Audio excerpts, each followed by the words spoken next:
सारे जहां से अच्छा हिंदुस्तान हमारा, हम बुलबुले हैं इसकी, ये गुलसितां हमारा, ये हम बुलबुले हैं इसकी। यूनान मिस्र रोमा सब मिट गए जहां से, अब तक मगर है बाकी नामो निशान हमारा।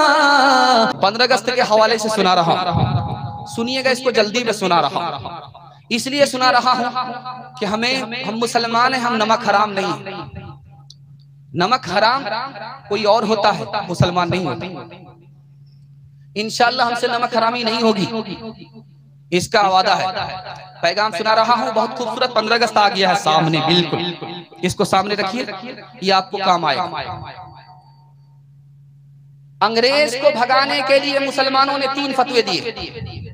पहला फतवा 1772 में, दूसरा फतवा 1857 में, तीसरा फतवा 1919 में। 3 फतवे मुसलमानों ने दिए। 1772 में शाह अब्दुल अजीज रहमतुल्लाह अलैह ने फतवा दिया, और 1857 में हजरत नानोतवी हजरत गंगोही ने फतवा दिया। 1919 में हजरत शेखुल हिंद महमूद हसन देवबंदी रहमतुल्लाह अलैह ने दिया। फतवा क्या था? अंग्रेज को भगाओ, वरना ये हमको भी गुलाम बना लेगा, हमारी औलाद को भी गुलाम बना देगा, हमारे मुल्क को भी गुलाम बना देगा, अंग्रेज को निकालो। फतवा दिया गया। अंग्रेज ने देखा कि मुसलमान हमसे हुकूमत छीन लेंगे, हमको इस मुल्क से निकाल देंगे, तो उसने 3 धोखे दिए। यहाँ के हिंदुस्तानियों को 3 धोखा दिया। पहला धोखा दिया कि तुम मुसलमान हो, वो हिंदू है, वो हिंदू है, तुम मुसलमान हो, तुम्हारी कौम अलग है, उसकी कौम अलग है। ये नहीं सोचा कि हिंदू मुसलमान कौम तो अलग है, लेकिन मुल्क दोनों का एक है। कौम तो अलग है, लेकिन दोनों इंसान हैं। कौम तो अलग है, लेकिन दोनों भाई हैं। इसको अंग्रेज ने भुला दिया। मुसलमानों से कहा कि तुम हिंदू के साथ नहीं जाओ, वो अलग कौम है। हिंदुओं से कहा कि तुम मुसलमान के साथ मत जाओ, तुम्हारी कौम अलग है। लेकिन हिंदू मुसलमानों ने मक्कारी को समझ लिया था। ये बंदरों की तरह लड़ाना चाहता है, बिल्ली की तरह लड़ाना चाहता है, बंदर की तरह राज करना चाहता है। दूसरा धोखा हिंदू मुसलमान को अंग्रेज ने क्या दिया? 1935 के अंदर फारसी को निकाला, अंग्रेजी को दाखिल किया, जबान के नाम पर लड़ाया। 1900 ईस्वी के अंदर हिंदी को दाखिल किया, उर्दू को निकाला, उर्दू और हिंदी के नाम पर मुसलमानों को जलाने की कोशिश किया। लेकिन वो हमारी तरह बेवकूफ नहीं थे, समझदार थे, समझ गए, अकल का नाखून लिया, भाई के रिश्ते को बरकरार रखा, अंग्रेज को निकाला। तीसरा झगड़ा किसने कराया? अंग्रेज ने कराने की कोशिश किया, ताकि इस मुल्क में हम बाकी रहें, इन लोगों को जलील करते रहें, गुलाम बनाते रहें। उसने कहा कि देखो, मुसलमान की तादाद कम है, हिंदुओं की तादाद ज्यादा है। मुसलमानों से कहा तुम्हारी तादाद कम है, हिंदुओं की तादाद ज्यादा है। तो हिंदू मुसलमान दोनों ने मिलकर के कहा तादाद से कुछ नहीं होता, इस्तेदाद से होता है। एक चांद तमाम सितारे पर भारी होता है। एक अबुल कलाम, मौलाना अबुल कलाम आजाद सारे हिंदू पर भारी हो गए, एक महात्मा गांधी सारे मुसलमान पर भारी। मुसलमानों ने अंग्रेजों को क्यों भगाया? 3 वजह से। मुसलमान ये मानता है कि ये मुल्क आदम अलैहिस्सलाम से हमारा वतन है, इसलिए अंग्रेज को भगाया। अंग्रेज जब इस मुल्क में आया तो मुसलमानों से हुकूमत छीना था, इसलिए मुसलमानों ने भगाया। और जब इस मुल्क में आया था तो सबसे ज्यादा मुसलमानों को बर्बाद किया था, इसलिए मुसलमान ने अंग्रेज को भगाया। सुन करके हैरत होगी, आलिम की पगड़ी नहीं उछालेंगे, दाढ़ी नहीं नोचेंगे, आलिम की कितनी बड़ी कुर्बानी है वो मैं आपको दिखाने के लिए जा रहा हूँ। हाथ उठाइए इंशाअल्लाह, वादा करेंगे चंदा नहीं देंगे, हाथ उठाइए इंशाअल्लाह। जरा ध्यान रखिए, कन्या के भी मामू, दूल्हा के भी मामू, इधर भी उधर भी, जरा ध्यान रखिए। मौलाना मोहम्मद अली जौहर रहमतुल्लाह अलैह लंदन गए, अंग्रेजों से कहा या तो हमें आजादी दो तब हम हिंदुस्तान जाएंगे, आजादी नहीं दोगे मेरी कब्र यही होगी, गुलाम हिंदुस्तान नहीं जाएंगे। मौलाना मोहम्मद अली जौहर, नाम याद रखिएगा, अगर नाती पैदा हो मोहम्मद अली जौहर रखिएगा, पोता पैदा हो मोहम्मद अली जौहर रखिएगा। जलसे में दुआ देकर के जा रहा हूं, अल्लाह उस जौहर का जौहर सानी बना दे। ध्यान से सुनिएगा, शेखुल हिंद महमूद हसन देवबंदी रहमतुल्लाह अलैह वो क्या कहते हैं, मैं बूढ़ा जरूर हो चुका हूं लेकिन चैन से नहीं बैठूंगा, जब तक अंग्रेज को निकाल नहीं दूंगा चैन से नहीं बैठूंगा। शेखुल इस्लाम हुसैन अहमद मदनी रहमतुल्लाह अलैह वो कहते हैं कि अगर कुत्ता काटे अंग्रेज को तो मुझे खुशी होगी, मैं उस कुत्ते को रोटी खिलाऊंगा। कहा कि वो क्यों? कहा कि अंग्रेज भी मेरा दुश्मन है, उस कुत्ता का दुश्मन भी अंग्रेज है, हम दोनों अंग्रेज के दुश्मन हैं। अगर अंग्रेज दुश्मन को कुत्ता काट खाएगा मैं उस कुत्ते को रोटी खिलाऊंगा। जब तक अंग्रेज इस मुल्क से नहीं जाएगा मुसलमानों का ईमान नहीं बचेगा, मुसलमानों का मजहब नहीं बचेगा, खत्म हो जाएगा। ध्यान से सुनिएगा, मैं आपको सुनाने के लिए जा रहा हूँ, तारीख को सुनिए, खुलासा आ रहा। समंदर को मैं गिलास में लेकर के आ रहा हूँ, आपको पिला रहा हूँ, आप ध्यान से सुन लीजिए, मैं कामयाब हो जाऊंगा। 93 हिजरी में मोहम्मद बिन कासिम आए, 6000 फौज लेकर के आए, राजा दाहिर के हजारों फौज को शिकस्त दे दिया, सिंध के फातेह हो गए।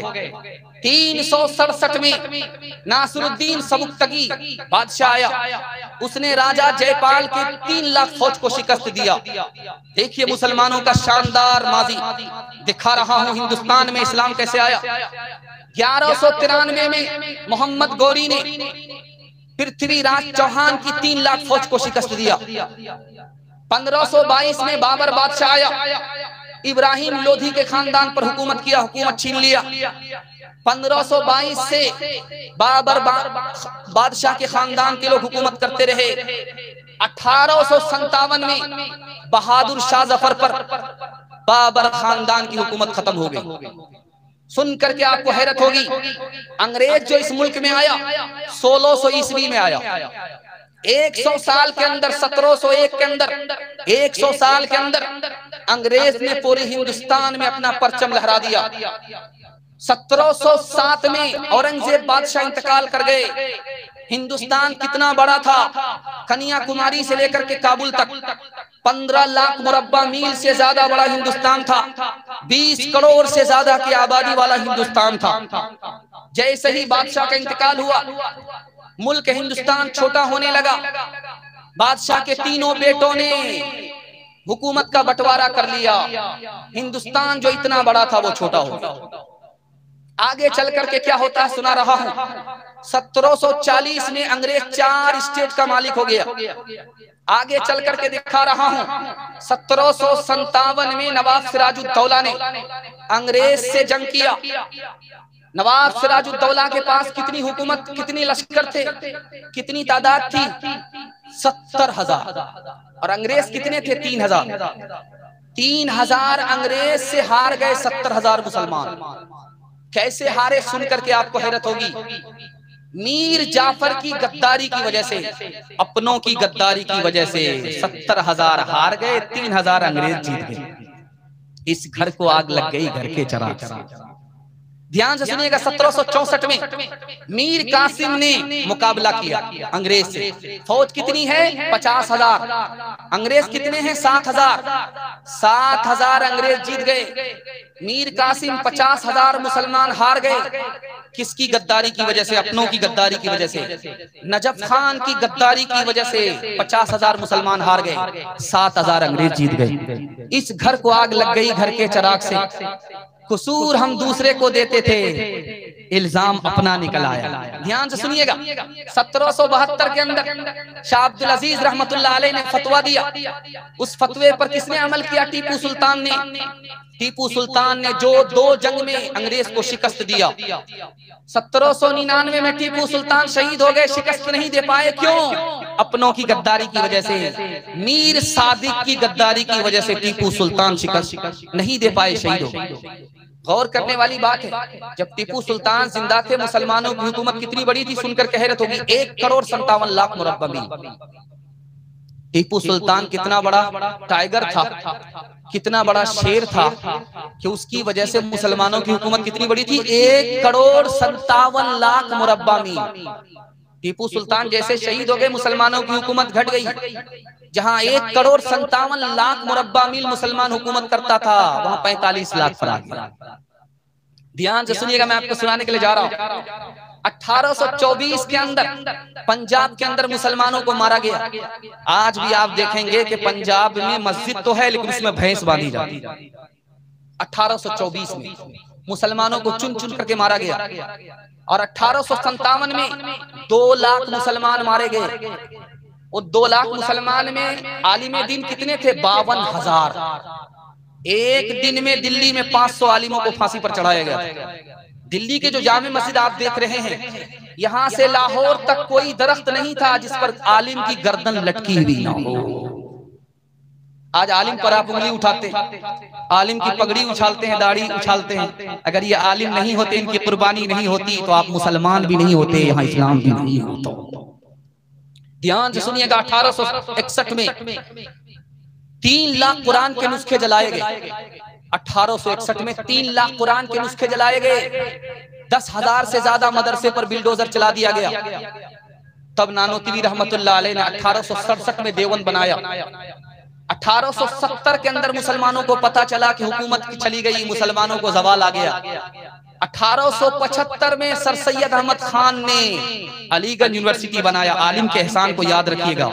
ये अलीगढ़ किसने दिया है? आलिम ने दिया है। ये देवबंद किसने दिया है? आलिम ने दिया है। उसके बाद 1895 में नदवा बना। हम लोग मसलम के नाम पर झगड़ा नहीं करेंगे, सिर्फ अंग्रेजी ही तालीम हासिल नहीं करेंगे बल्कि दीनी तालीम भी हासिल करेंगे। सिर्फ दीनी ही तालीम हासिल नहीं करेंगे, अंग्रेजी भी तालीम हासिल करेंगे, दोनों तालीम हासिल करेंगे। इस मकसद के लिए नदवा बना था 1895 में। और आपको सुनकर के हैरत होगी, जब मुसलमानों ने इस मुल्क से अंग्रेज को भगा दिया तो मुसलमानों ने इस मुल्क में मुसलमानों की जान माल इज्जत आबरू के लिए कितनी बड़ी कुर्बानी दी, सुनकर के हैरत होगी।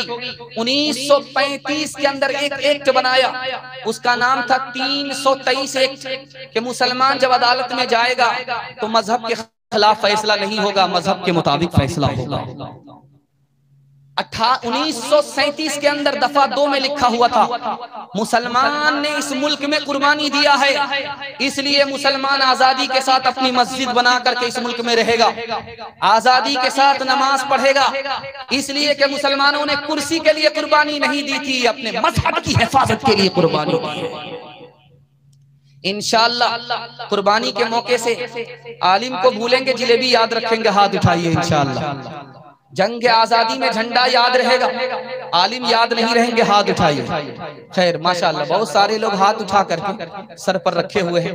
खैर उन्होंने बेखबरी में उठाया है, अल्लाह जज़ाए खैर दे। इस मजमे को मुकम्मल बेदार है, दुआ करता हूँ अल्लाह आपको कबूल फरमाए। एक आलिम का 4 एहसान है, एहसान नहीं भूलेंगे इंशाअल्लाह। पूरे खानदान को अल्लाह आलिम से भर देगा इंशाअल्लाह। आलिम की नकदरी नहीं करेंगे, हाथ उठाइए इंशाअल्लाह। 4 एहसान है आलिम का।